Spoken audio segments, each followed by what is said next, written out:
ассалому алайкум бинандаҳои азизи гиромӣ, барномаи ахбор аст аз телевизиони Тоҷикистон. шашмақом шоҳасари мусиқии суннати халқи тоҷик ва ганҷинаи бебаҳои миллат дониста мешавад. Зеро шашмақом арзишмандтарин дури гаронбаҳо буда ин неъмати бузурги пурҷозибаро ҳазорҳо ромишгарону сарояндагон давоми асрҳо сайқал дода ғанимат гардонидаанд. доир ба моҳият шашмақом аҳли дини Нурулло гузориш медиҳад. 12 май дар саросари Тоҷикистон рӯзи шашмақом ҷашн гирифта мешавад. Шашмақом шоҳасари мусиқии суннатии халқи тоҷик ва ганҷинаи бебаҳои миллат дониста мешавад. зеро шашмақом арзишмандтарин дури гаронбаҳо буда ин санъати бузурги пурҷозибаро ҳазорҳо ромишгарону сарояндагон давоми асрҳо сайқал дода ғанитар гардонидаанд. шоҳасари мадании мусиқии халқи тоҷик давоми асрҳо аз дил ба дил роҳ ёфта аз устод ба шогирд чун мероси аҷдодӣ омада расидааст.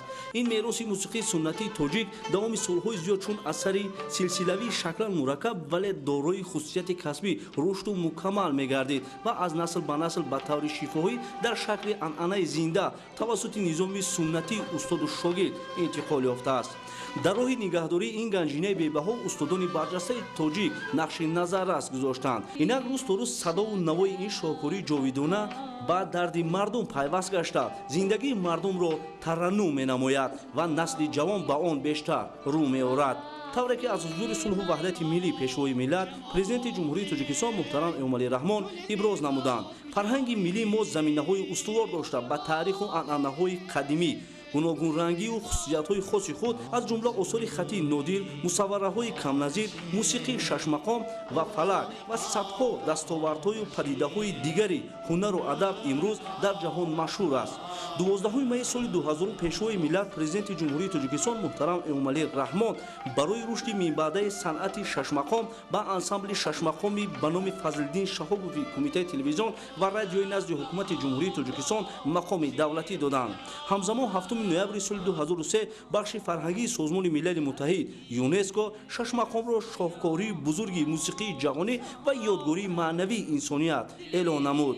ёдовар мешавад ки ҳукумати ҷумҳурии Тоҷикистон барои рушду нумӯ ва пешбурди минбаъдаи фарҳанги миллӣ, шинос намудани ҷаҳониён бо дастовардҳои фарҳангии халқи тоҷик, инкишофи бонизоми соҳаи фарҳанг, боло бурдани фарҳанги ҷомеа, эҳтиром ба арзишҳои милливу фарҳангӣ ва тарбияи кадрҳои соҳа таваҷҷӯҳи хоса зоҳир менамояд. бояд гуфт ки имрӯз муассисаҳои фарҳангии мамлакат аз ҷумла донишкадаи давлатии фарҳанг ва санъати Тоҷикистон ба номи Мирзо Турсунзода ва консерваторияи миллии Тоҷикистон дар тарбияи сарояндагони касбии ҷавон ва эҳё намудани мусиқии суннатии шашмақом саҳми назаррас доранд. инчунин баргузории озмуни ҷумҳуриявии Тоҷикистон ватани азизи ман ба муаррифии беҳтарин овозхонҳои ин жанр мусоидат менамояд, зеро дар он аз ноҳияҳои дурдасттарини мамлакат довталабоне иштирок мекунанд ки дар симои онҳо шашмақомсароёни номдорро метавон дид. бояд гуфт ки ин мероси пурғановати миллиро ҳифз кардану таъмин намудан ва рушди минбаъдаи он вазифаи на танҳо давлат, балки қарзи виҷдониву инсонӣ ҳар фарди соҳиби фарҳанги мамлакат мебошад, зеро ки шашмақом чун рукуни таърихии миллат аз насл ба насл гузашта чун арзиши миллӣ умри ҷовидона касб менамояд. фестивал симпозиуми байналмилалии шашмақом робитаи фарҳангии халқҳоро таҳкиму густариш бахшида ба рушди ҳамкориҳои эҷодӣ такони ҷиддӣ бахшида барои санъатшиносон майдони фарохи муколамаро ба миён овард. имрӯз дар китобхонаи миллии Тоҷикистон дар доираи баргузории фестивал симпозиуми байналмилалии шашмақом ҳамоиш таҳти унвони дурнамои рушди мусиқии суннатии касбии халқҳои шарқи наздик ва миёна дар шароити ҷаҳонишавӣ идома ёфт. Нуриддини Қурбон ва Маҳмад Саиди Камол гузориш медиҳанд. пойтахти Тоҷикистон шаҳри Душанбе макони баргузории фестивал симпозиуми байналмилалии шашмақом. шашмақом дар фарҳанги миллати тоҷик ҷойгоҳи хос дошта чун ҷузъи асосии мероси пурғановат дар қатори дигар жанрҳои анъанавӣ ҳамчун мусиқии суннатии ниёгони мардуми тоҷик ишқу ирфон, ормонҳо ва умеди миллатро дар созу сурудаҳо таҷассум менамояд. таърихи ин жанри мусиқии миллӣ зиёда аз 10 асрро дар бар мегирад. рӯзи дуюм аст ки дар пойтахти Тоҷикистон шаҳри Душанбе фестивал симпозиуми байналмилалии шашмақом таҳти унвони дурнамои рушди мусиқии суннатии касбии халқҳои шарқи наздик ва миёна дар шароити ҷаҳонишавӣ идома дорад. Дар фестивал симпозиуми байналмилалии шашмақом ҳайатҳои ҳунарӣ ва олимони санъатшинос аз давлатҳои Тоҷикистон, Озарбойҷон, Қазоқистон, Туркманистон, Узбекистон ва Эрон ба таври ҳузурӣ ва ҳам онлайн иштирок карда дурнамои рушди мусиқии шашмақом ва ҷойгоҳи он дар тамаддуни башариро мавриди таҳлилу баррасӣ қарор доданд. ду рӯз мешавад ки дар ҷумҳурии Тоҷикистон дар пойтахти азизамон шаҳри Душанбе симпозиуми байналмилалӣ бахшида ба рӯзи шашмақом баргузорӣ мегардад ва ин албатта боиси ифтихору сарфарозист ки имрӯз меҳмонони дигар давлатҳои Осиёи миёна ба ҷумҳурии Тоҷикистон ташриф оварданд ва мусиқии классикии тоҷик шашмақомро на танҳо дар ҳудуди Тоҷикистон балки берун аз он мешиносанд ва ҳар як меҳмоне ки имрӯз аз Озарбойҷон, аз Узбекистон, аз Туркманистону Эрон омада буданд, ҳар яки онҳо кӯшиш карданд ки мусиқии классикие ки мақом доранд, муқом доранд ба мардуми тоҷик пешниҳод намоянд. Мо ҷавонон ифтихор аз он менамоем ки имрӯз дар чунин симпозиуми байналмилалӣ, яъне дар сатҳи байналмилалӣ баромад карда обрӯи нуфузи Тоҷикистонро бори дигар дар арсаи ҷаҳонӣ муаррифӣ созем. аз сарчашмаҳои тарихӣ бармеояд ки шашмақом ганҷинаи бебаҳо ва шоҳасари мусиқии суннатии миллати тамаддунофари тоҷик ба ҳисоб рафта, бо ташаббуси фарҳангпарваронаи пешвои миллат президенти ҷумҳурии Тоҷикистон муҳтарам Эмомалӣ Раҳмон ҳамасола 12 май дар Тоҷикистон рӯзи шашмақом таҷлил карда мешавад. Шашмақом дар эҷодиёти бастакорон ва композиторон оид ба масъалаи сабки миллӣ, синфозими мақом, ҳамбастагии анвои мухталифи мусиқии эҷодӣ дар фарҳанги қазоқ намунаи рушди санъати касбии шифоҳӣ аз ҷумлаи мавзӯъҳое буданд ки аз ҷониби санъатшиносони давлатҳои иштирокчӣ баррасӣ карда шуданд. Мне очень приятно участвовать в этом фестивале-симпозиуме, так как наши традиции очень схожи с Таджикистаном и вообще с восточными странами.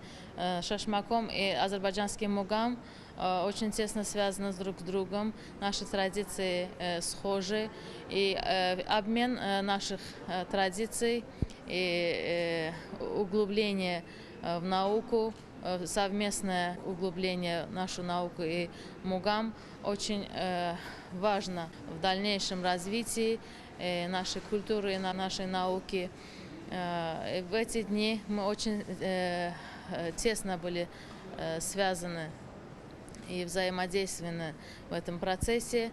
И это, я думаю, что очень хорошо отразится на нашем дальнейшем сотрудничестве.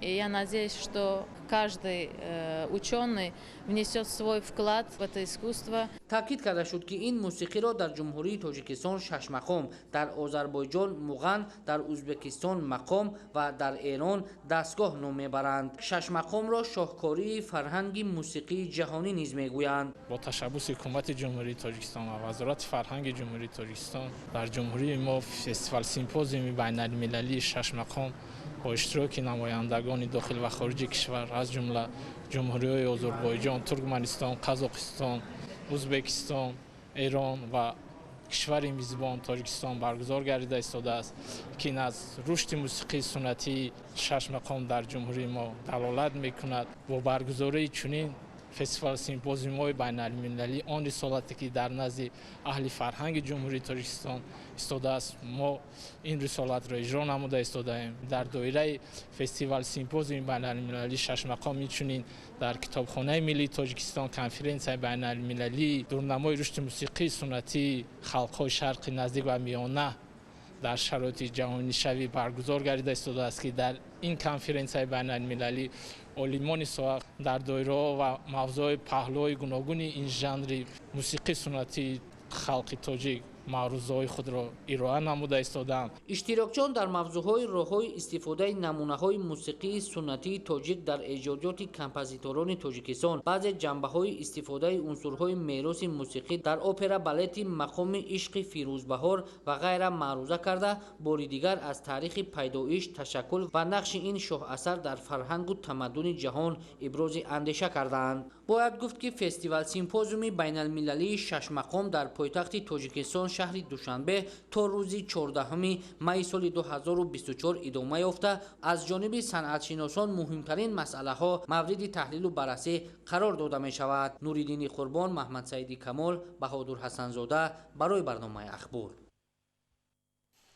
امروز با افتخار روز 6 مقام در تئاتر دولتی اکادمی اپرا و بالت به نام صدرالدین عینی با اشتراک هنرمندان جمهوری تاجیکستان، آذربایجان، قزاقستان، ترکمنستان، ازبکستان و جمهوری اسلامی ایران گالا کنسرت برگزار گردید. از جریان برگزاری آن ابراهیم نظرالزاده گزارش می‌دهد.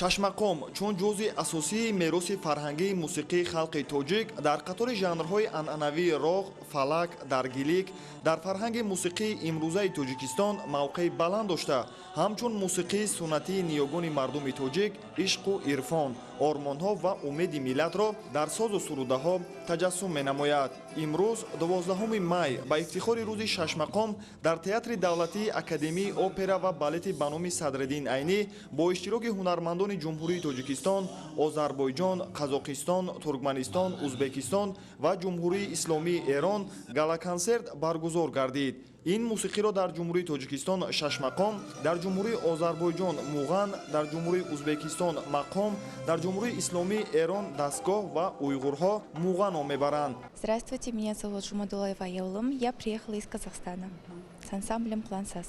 На сегодняшнем фестивале симпозиум мы сыграем наш традиционный ки. Это называется ки Балбраун Турмангаза. А также мы будем сопровождать нашу певицу казахской песней «Казака Дастарханом» называется. Ваша национальная на нашем инструменте. Это смычковый инструмент, кылкобыс называется. Это у нас лошадиные волосы. Он очень древний инструмент. Нас очень хорошо встретили. Очень красивый город, народ очень гостеприимный. Все идет классно. Мы в восторге. من منصوره ثابت‌زاده هستم، دکترای زبان و ادبیات فارسی و دکترای موسیقی شناسی تطبیقی اقوام از امریکا. همینجا میخوام تبریک خودم رو به ملت تاجیکستان به رهبری امام علی رحمان اعلام بکنم، عرض بکنم این عشقی رو که من در طول این چند روز دیدم، برای اینکه من گذشته رو دیده بودم و به عنوان یک گواه تاریخی و شرایط اون روزگاران رو به یاد آوردم. وقتی که در هواپیما بودم پایین رو نگاه می‌کردم، دیدم دارم اشک می‌ریزم، دیدم گریه می‌کنم. من از این شوقی که به من دست داده بود، از دیدن این همه زیبایی‌ها، سبزه‌ها، ساختمان‌های بلند و بعد میتونستم حدس بزنم که چقدر مردم به آرامش رسیدن. ژانر موسیقی ششمقام در جمهوری ازبکستان هم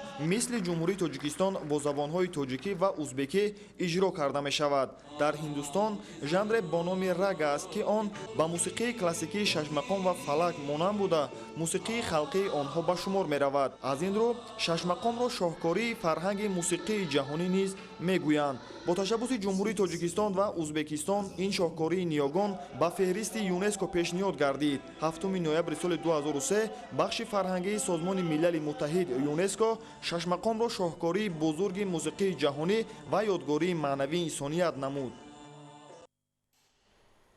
گوشتین ملی تاجیکی سالهای قبلی همچون انعنه در جشن نوروز برگزار می‌گردید. اکنون با تلاش‌های پیشوای ملت محترم امام علی رحمان گوشتین مقام بین‌المللی را کسب نموده، گوشتین ملی در همه عید و جشن‌های ملی و دولتی تجلیل می‌گردد که این به زیاد گردیدن هواداران و ورزشگران این رشته مساعدت می‌نماید.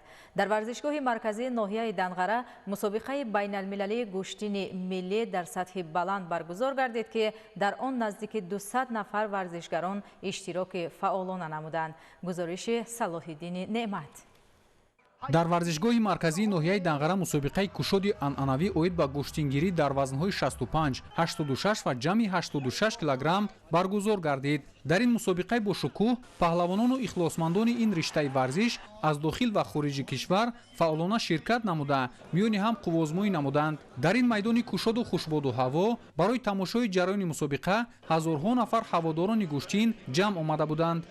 در زمینه سیاست ورزشپرورانه پیشوای محبوب و معظم ملت و با دستگیری صاحبکاران وطن دوست ناحیه دنغره امروز در ناحیه دنغره مسابقه بین المللی گوشتینگیری از روی 3 وزن 65 86 و پیلوس 86 با اشتراک بهترین پهلوانان ҷумҳуриҳои тоҷикистон, ӯзбекистон, туркменистон, россия, ҷумҳурии исломии эрон ва қазоқистон баргузор гардид ки воқеан ҳам ин нишонаи он аст ки гӯштини миллии гӯштингирӣ акнун сарҳади кишварро убур карда дар ҷаҳон муаррифӣ гардида истодааст. мусобиқаи гӯштини миллӣ аз қувваозмоии варзишгарони наврасу ҷавон оғоз ёфта бо ҳунарнамоии паҳлавонони машҳур хеле ҷолибу хотирмон ҷараён гирифт. гӯштингирӣ аз ҷумлаи бозиҳои дӯстдоштаи халқи тоҷик буда таърихи чандин ҳазорсола дорад. дар эҳё ва байналмилалӣ намудани ин мероси гузаштагони мо гӯштини миллӣ асосгузори сулҳу ваҳдати миллӣ, пешвои миллат, президенти ҷумҳурии тоҷикистон муҳтарам эмомалӣ раҳмон нақши меҳварӣ доранд. гӯштини миллии тоҷикӣ солҳои қаблӣ ҳамчун анъана дар ҷашни наврӯз баргузор мегардид. ягона варзиш ё худ анъанае буд ки махсусан мардон ба хотири гӯштингирӣ ҷашни наврӯзро бесаброна интизорӣ мекашиданд. акнун бо талошҳои сарвари давлат ва соҳиби мақоми байналмилалӣ гаштан гӯштини миллӣ дар ҳама иду ҷашнҳои милливу давлатӣ таҷлил мегардад ки ин ба зиёд гардидани ҳаводорону варзишгарони ин ришта мусоидати фаъол намуд. ҳамин тавр мусобиқаи гӯштини миллии гӯштингирӣ дар ноҳияи Данғара бо қоидаҳои суннатӣ ва бо ризояти комили иштирокдорон хеле ҷолибу хотирмон гузашт. дар ин мусобиқаи бошукӯҳ наздики 200 нафар паҳлавонон аз дохил ва хориҷи кишвар бо иштироки фаъолонашон дар ҳузури шумораи зиёди мухлисон дар вазнҳои 65, 86 ва ҷамъи 86 килограмм хеле шавқовар ҷараён гирифта ҷоизадорони ҳар як вазн бо мукофотҳои арзишманд қадршиносӣ гардиданд. Салодини Неъмат, ноҳияи Данғара, ахбор. идомаи ахбор. дар доираи тадбирҳои ободониву сабзу хӯрамгардонӣ дар шаҳри Бохтари вилояти Хатлон иқдоми тозагии маҳал баргузор гардид ки дар он тамоми ташкилоту идораҳои шаҳриву вилоятӣ барои тозаву озода намудани гирду атрофи коргоҳу корхонаҳои худ баромаданд. дар ин тадбири хӯрамгардонӣ дар баробари тоза намудани кӯчаву роҳрав ҳамзамон баҳри зебову назарабо гардидани саҳни корхонаҳо гулҳои рангорангу ороишӣ шинонида шуд. гузориши Маҳмараҷаб Абдуллозода ва давлати Файзулло. дар доираи тадбирҳои ободониву созандагӣ ба ифтихори таҷлил аз ҷашни 35-солагии истиқлоли давлатӣ имрӯзҳо дар қаламрави ҷумҳурӣ корҳои ободонӣ бо маром идома дорад. бо ин мақсад дар доираи нақшачорабиниҳои мақомоти иҷроияи ҳокимияти давлатии вилояти Хатлон бо иштироки васеъи аҳолӣ тамоми фаъолони мақомоти иҷроияи ҳокимияти давлатӣ ташкилоту идораҳои вилоятӣ дар шаҳри Бохтар иқдоми тозагии маҳал баргузор карда шуд. бо ин мақсад сокинони шаҳри Бохтар ҷиҳати дар сатҳи баланд гузарондани ин иқдом кӯчаву роҳрав ва назди биноҳои истиқомативу корхонаҳои давлатиро тоза намуданд. тавре зикр шуд, ин тадбир бо мақсади баланд бардоштани маърифати экологии сокинон равона гардида минбаъд ҳар ҳафта дар рӯзҳои истироҳатӣ чунин амалҳои хӯрамгардонӣ пайваста анҷом дода мешавад. мақсад аз баргузор намудани аксияҳои зерин ин сарсабзу хӯрам гардонидани як гӯшаи зебои ватан ба ҳисоб меравад ва бояд аз ҳар як шаҳрвандон даъват ба амал оварда шавад ки дар тозагии маҳалли хеш саҳми босазо гузоранд. мавриди зикр аст ки дар даврони соҳибистиқлолии мамлакат дар доираи корҳои ободониву созандагӣ иншооти зиёди маишиву хизматрасонӣ бунёд гардида симои шаҳру деҳоти мамлакат ба куллӣ тағйир ёфтааст. фароҳам гардидани имконоти хуби сайёҳӣ низ дар ин давра ба инобат гирифта шуда. дар ин замина инфраструктури соҳа ҷавобгӯ ба талаботи замон гардонида шудааст. ҳамин аст ки ҳамасола ташрифи меҳмонони дохиливу хориҷӣ аз ҷумла ба маркази вилояти Хатлон зиёд гаштааст ки ин моро водор месозад то дар тозагиву зебогии маҳалли зисти худ масъулиятшинос бошем, зеро ҳар як миллату давлатро аз маданияти баланди зебоипарастиаш баҳо хоҳанд дод. Маҳмараҷаб Абдуллозода, давлати Файзулло, вилояти Хатлон, ахбор. хушхабари муҳим барои ҳаводорони варзиш. варзишгари маъруфи тоҷик Темур Раҳимов дар вазни зиёда 100 килограмм ба даври ниҳоии мусобиқаи байналмилалии Остона Гранд-слам 2024 рохат гирифт. Темур Раҳимов дар сабқати ниҳоӣ бо намояндаи ҷопон Тацуру Саитои 22 сола вомехӯрад. ҳар ду варзишгар ҳам довталабони асосии медали чемпионати ҷаҳон ва олимпӣ мебошад. шарҳи рӯйдодҳои варзишӣ дар гузориши Раҳматшои Обид. 11 май бозии суперҷоми тоҷикистон 2024 оид ба футбол баргузор шуд ки дар он чемпиони тоҷикистон дастаи истиқлоли шаҳри душанбе ва барандаи медали нуқтаи мавсими гузашта дар лигаи олӣ дастаи равшани шаҳри кӯлоб бо ҳам вохӯрданд. бозӣ барои суперҷоми тоҷикистон 2024 дар варзишгоҳи талку аренаи шаҳри турсузода хеле ҳам ҷолибу диданӣ сурат гирифт. ин вохӯрӣ бо натиҷаи 2-1 бо ғалабаи чемпиони тоҷикистон дастаи истиқлоли шаҳри душанбе ба анҷом расид. мавриди зикр аст ки истиқлол ва равшан ҳамагӣ 3 маротиба дар суперҷоми тоҷикистон вохӯрданд ки 2 маротиба истиқлол ва 1 маротиба равшани шаҳри кӯлоб ғалаба карданд. дар қисми якуми дидор ҳар дастам талоши зиёд барои тағйири натиҷаи бозӣ анҷом доданд. паси додаи ҳамадонӣ камоловро рустам соиров ба хубӣ истифода бурда тӯбро дар дақиқаи 27 вориди дарвозаи евгений грисенко карда ҳисоби бозиро кушод 1-0. дастаҳо бо ҳамин як гол қисмати якуми бозиро анҷом дода ба танаффус баромаданд. дар оғози қисми дуввуми бозӣ шогирдони Никола Лазарович фаъолтар буданд. ҳамин буд ки дар дақиқаи 69 бозӣ легионер аз тими истиқлол Блесик Элики маротибаи дуввум хатти муҳофизати дастаи равшанро рах накарда таносиби голҳоро ба 2 адад расонд. дар идомаи бозӣ тағйиротҳои анҷомдодаи сармураббии тими равшани шаҳри кӯлоб Аҳлиддин Турдиев ба рафти қуввозмоҳии шогирдонаш таъсири мусбӣ расонд. аз курсиҳои эҳтиётӣ легионер аз Туркманистон Мусо Нурназаров вориди майдон гардид ва дар дақиқаи 86 ба задани гол муваффақ шуда натиҷаи вохӯриро ба 2-1 расонд. бо ҳамин натиҷа вохӯрӣ ба фоидаи тими дастаи истиқлоли шаҳри душанбе анҷом ёфт. тими истиқлол аввалин ҷоизаро дар соли 2024 ба даст орад. баъди анҷоми вохӯрӣ маросими ҷоизасупорӣ баргузор шуд. масъулини кумитаи тадорукоти федератсияи футболи тоҷикистон ба ҳайати дастаи равшани шаҳри кӯлоб медалҳои нуқраро тақдим намуданд.